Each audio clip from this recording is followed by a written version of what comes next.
hanging out on the southwest side in front of this iconic firehouse. Any idea what movie it's featured in? Put it in the comments below. Cape Cod style housing. Oh, hello puppy.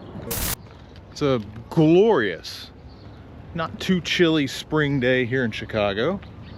And I have found myself with an opportunity to enjoy the pleasant surroundings of the southwest side. I don't make it quite this far out of the main city core all that often, but it is a side of the city that I have found myself quite affectionate toward over the years, mainly because it's so much less. I don't want to speak negatively about the north side, but this side of town is less bastardized than the north side, in that development has really knocked down a lot of the old city bones of neighborhoods like North Center and Lincoln Square, to where the area I'm in, which is considered McKinley Park, really is like a time capsule of what McKinley Park was 100 years ago.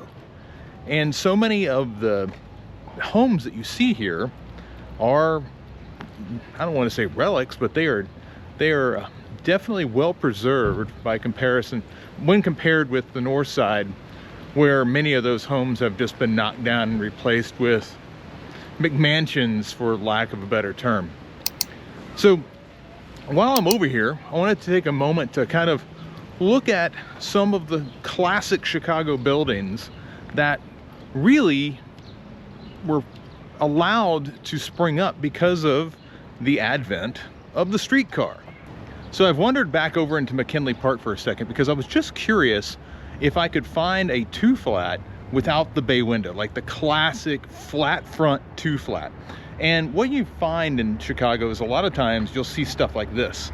This is a classic 2-flat that somebody has just decided to put siding on the front of it. There's a 2-flat in there, but they've put siding over the front of it, probably during a restoration project because the brickwork was poor and they've decided to take that route. I'm not judging, it costs money, but right next to it is a classic 2-flat.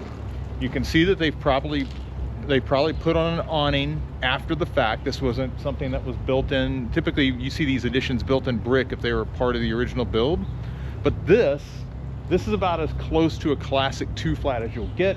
Flat front. There are some small limestone accoutrements, but nothing like the changes that you would see happen to the 2-flat.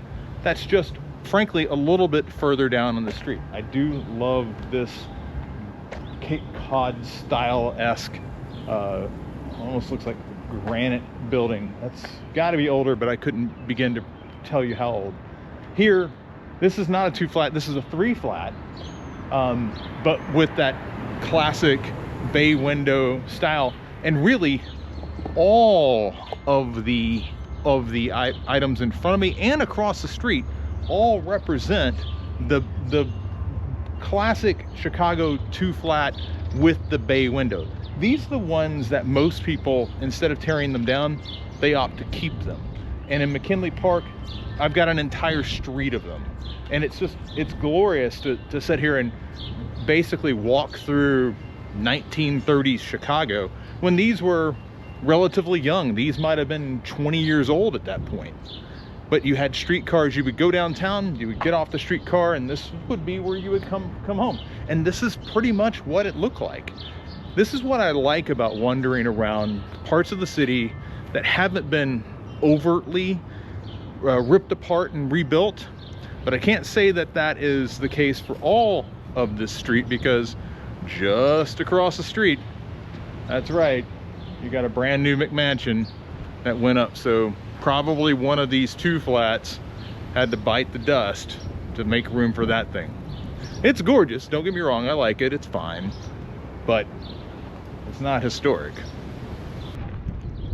I swear you can't turn a corner in this neighborhood without finding yet another architecture style that's roughly one more decade into the future. These row houses, for instance, all brick, but slightly more ornamental than not the bungalows, but the 2-flats that we saw just a moment ago. This one And it's funny, they move in like a progression. This one here, slightly less ornate than the one next to it, than the one next to that. It's just amazing to kind of see how these buildings all just kind of, they continue to modify and change year to year, but like single address to single address. It's fascinating to just walk around the neighborhood. Lovely. It really didn't take too long for those first dwellers to move out of the city core and live in a 2-flat before they wanted more customization, more space. They wanted, frankly, more. Like in the passage of time, that's what we always are striving for and reaching for. Can I get more? And frankly, entrepreneurs back in the early 1900s picked up on that, and they began to put together things like this. This is what the real first suburbs really looked like.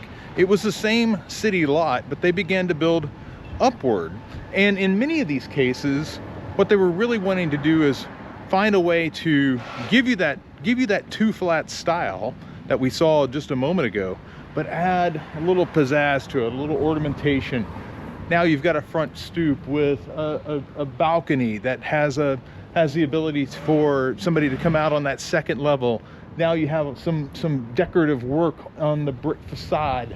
You've got some limestone worked in here. All of these things were being built by not individuals, but now you're beginning to see developers coming in.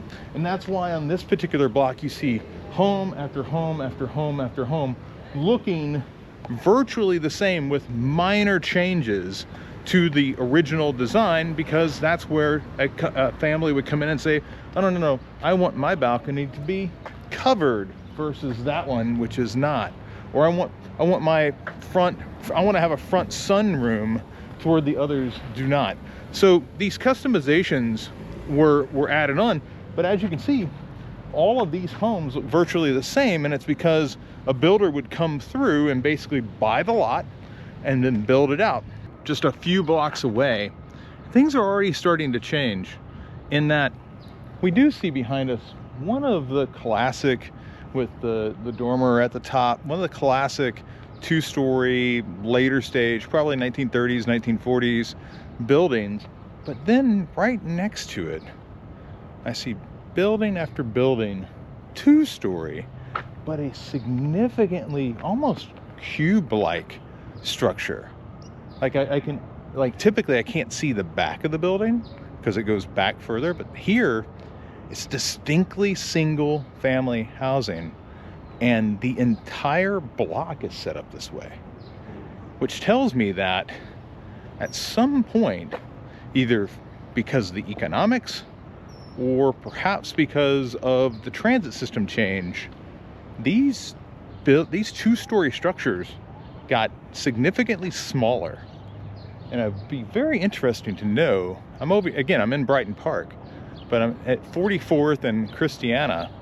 I'd be very interested to go in and begin looking at this, like what is the history of this change? Because this is a distinct type of housing unit that I don't see a lot of in Chicago. I was actually kind of surprised that the entire, like literally the entire block area, it's literally all of this. All of this is this structure.